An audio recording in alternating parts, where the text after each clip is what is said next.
Hello learners, this is Meenu and welcome back to my channel Economic Words. Today we will understand two very important terms that are real GDP and nominal GDP and also the difference between these two terms. So let's get started. So students, we all know that GDP stands for Gross Domestic Product.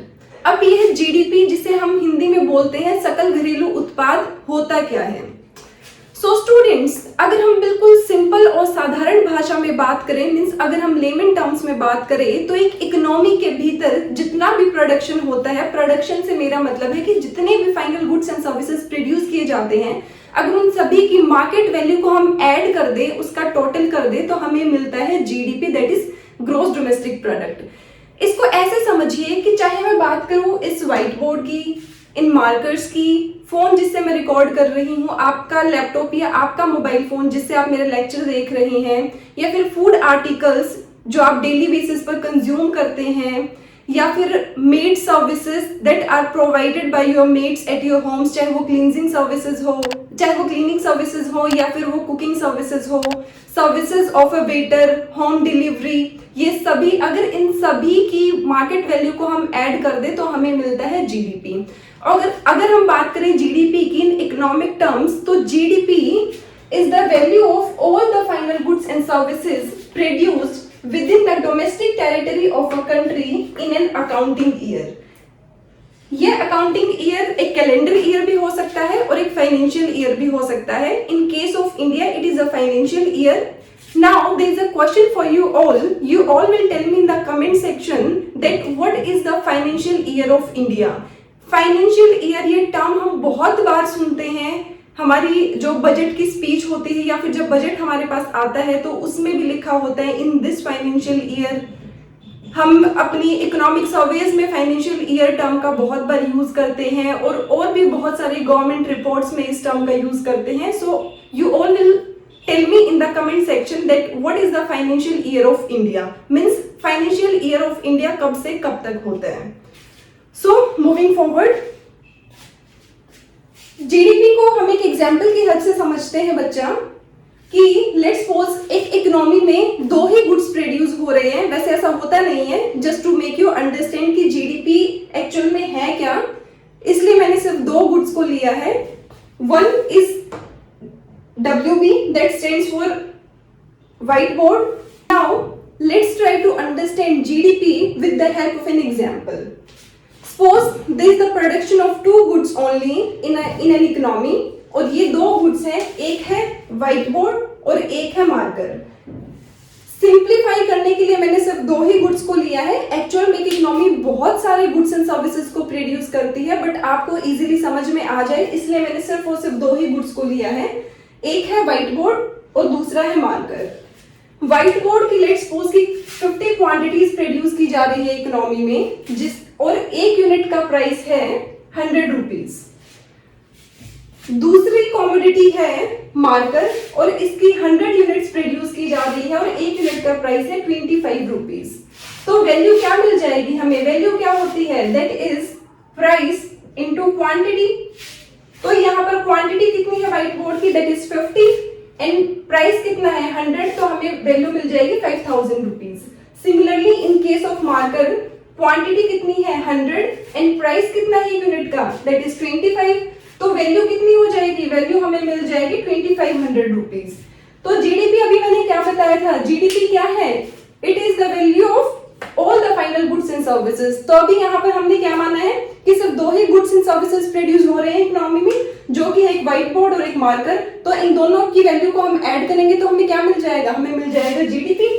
तो white board की value है 5000 rupees and marker की value है 2500 rupees. तो GDP कितना हो जाएगा इन दोनों का एडिशन?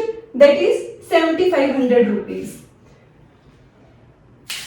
नाउ आप सभी के माइंड में अब एक क्वेश्चन होगा कि मैम ये जीडीपी तो हमें समझ में आ गया क्या होता है, और जब जीडीपी से हमें वैल्यू पता लग गई, then why do we need to understand real GDP and nominal GDP? This I will make you understand with the help of another example. So friends, I am back with another example. Let's suppose that we have calculated GDP for 2 years एक हमने calculate की है 2011-12 के लिए जो कि है base year, और अभी हमारे जीडीपी को कैलकुलेट करने के लिए जो बेस ईयर है वो 2011-12 ही है, और दूसरी हमने कैलकुलेट की है 2021-22 के लिए विच इज करंट ईयर। तो सेम एग्जांपल रखा है मैंने, दो गुड्स हैं हमारे पास, व्हाइट बोर्ड और दूसरा है मार्कर। व्हाइट बोर्ड की क्वांटिटी है 50 यूनिट्स एंड मार्कर की क्वांटिटी है 100 यूनिट्स। प्राइस है दोनों का 125 रुपीज रिस्पेक्टिवली, और जीडीपी को जब कैलकुलेट किया by multiplying price with quantity तो हमारे पास वैल्यू आ गई 7500 रुपीज। अब जब हमने लेट्स सपोज के 2021-22 के लिए जब जीडीपी को कैलकुलेट किया तो हमारे पास वैल्यू आई these 15,000 रुपीज।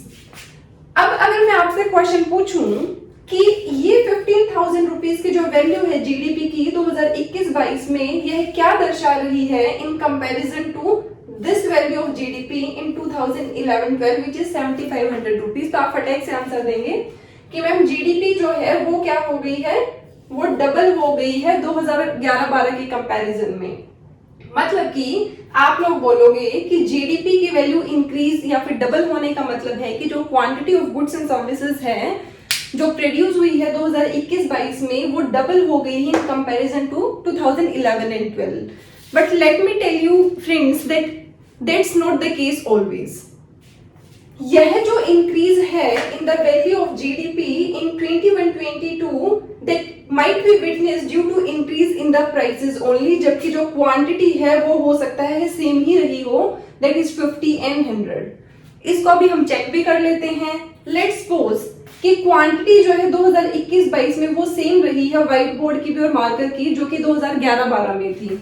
यहाँ पर 50 थी व्हाइट बोर्ड की तो हमने यहाँ पर भी 50 ले लिया, पहले 100 थी मार्कर की हमने यहाँ पर भी 100 ले लिया, और प्राइसेस को हम मान लेते हैं कि डबल हो गए हैं।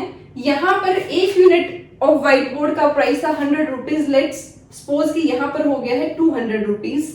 Similarly price of marker has also doubled, वो भी 25 से हो गया है 50 रुपीज। और अब यहाँ पर हम 21-22 में कैलकुलेट कर लेते हैं वैल्यू ऑफ जीडीपी कितना हो जाएगा, 50 into 200 plus 100 into 50 is equal to ये हो जाएगा 10,000 रुपीज प्लस ये हो जाएगा 5,000 रुपीज, और वैल्यू क्या आ जाएगी, वैल्यू आ जाएगी हमारे पास 15,000 रुपीज जो कि क्या है सेम। तो अभी आपने देखा कि जीडीपी की वैल्यू इंक्रीज या फिर डबल होने का मतलब ये बिल्कुल नहीं है कि quantity of goods and services जो है वो इंक्रीज हुई हो या फिर डबल हुई हो इकोनॉमी में। सिर्फ और सिर्फ प्राइसेस के इंक्रीज होने की वजह से मींस इन्फ्लेशन के बढ़ने की वजह से भी जीडीपी की वैल्यू जो है इंक्रीज हो जाती है, डबल हो सकती है, ट्रिपल हो सकती है, लेस देन डबल हो सकती है, बेसिकली इंक्रीज डिक्रीज दोनों हो सकती है। And that's why we require these two terms, one is real GDP and other is nominal GDP. So friends, in the previous example we have seen that the increase in the value of GDP can be witnessed due to increase in the prices only and not due to increase in the quantity of goods and services। Means कि जरूरी नहीं है कि volume of production increase हुआ हो, सिर्फ और सिर्फ इन्फ्लेशन के बढ़ने की वजह से भी जीडीपी की वैल्यू जो है इंक्रीज हो सकती है। Therefore, to make comparisons of GDP figures or other macroeconomic variables of different countries or the GDP figures of the same country at different points of time, we cannot rely on nominal GDP, which is also called GDP at current prices.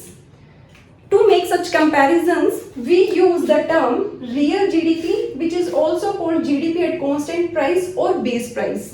Basically students, real GDP में हम जो base year के prices होते हैं ना उनका use करते हैं। इसको हम इस एग्जांपल की हेल्प से समझते हैं, आपको ज्यादा अच्छे से क्लियर हो जाएगा। Let's suppose we have calculated real GDP and nominal GDP for the same year that is 2021-2022, और यहाँ पर भी क्या है 2021-22। गुड्स हमने सेम रखे हैं जो हमने बेस ईयर में रखे थे, जो कि क्या है white board and marker. Quantities क्या हो गई है, लेट्स सपोज कि 2021-22 में जो है इंक्रीज हो गई है 2011-12 के कंपैरिजन में, और क्वांटिटी बढ़कर हो गई है 100 units of white board and 150 units of marker.